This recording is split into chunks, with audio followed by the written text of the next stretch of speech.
Girls, you know how it is. Sometimes you need to get down with some Chardonnay and a nice chunk of meat. Sounds like my kind of Saturday night. What American girl wouldn't want a very large Chardonnay? This is the highest quality they had, and by that I mean the largest container.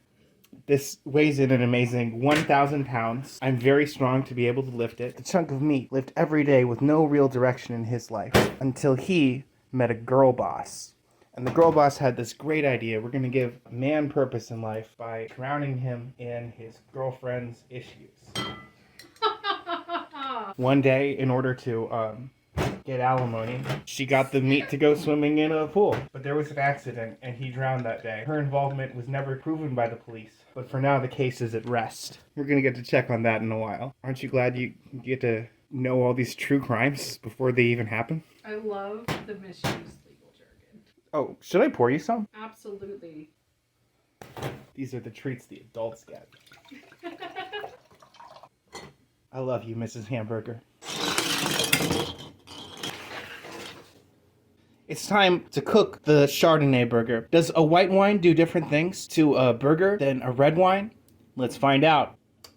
While things are heating up, we can inspect what we have in the container. Oh, that's difficult to see. We'll flip it upside down. We have a protected area where things are still red. Before I shook it up on camera, you could see this ring of fat that collected around the bottom of it, which suggests to me that the white wine is actually doing more to decimate the beef than the red wine was. Of course, we decimated this white wine as well.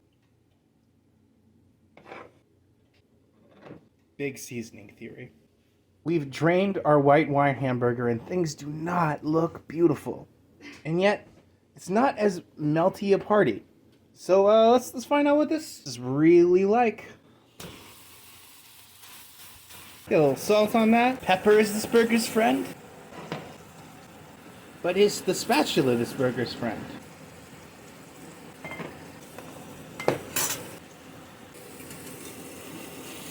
I think it can flip. It is absolutely falling apart in a very similar pattern to the way the merlot burger was falling apart. It also had a sort of continental drift about like this.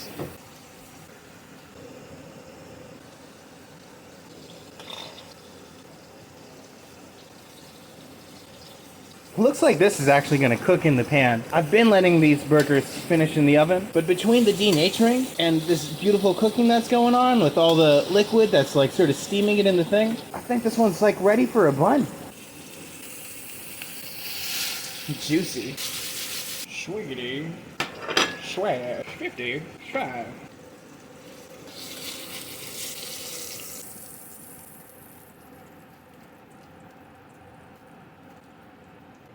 It's magnificent. It just makes sense.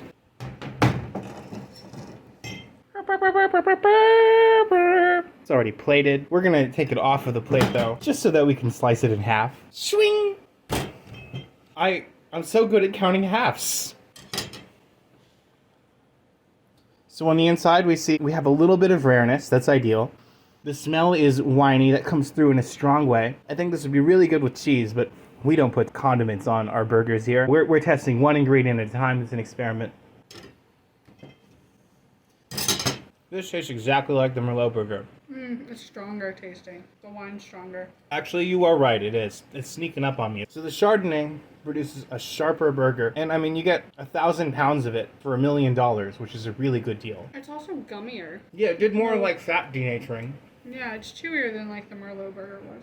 I think we can give this a lower rating than the merlot burger. Ba-da-da-da, da-da-da-da. Ba-da-da-da-da-da-da. This burger gets 3 out of 5. Ba-da-da-da, da-da-da-da. Ba-da-da-da, ba-da-da-da. This burger gets 3 out of 5. I love it. I love you. Thank you. I love you too. Thank you.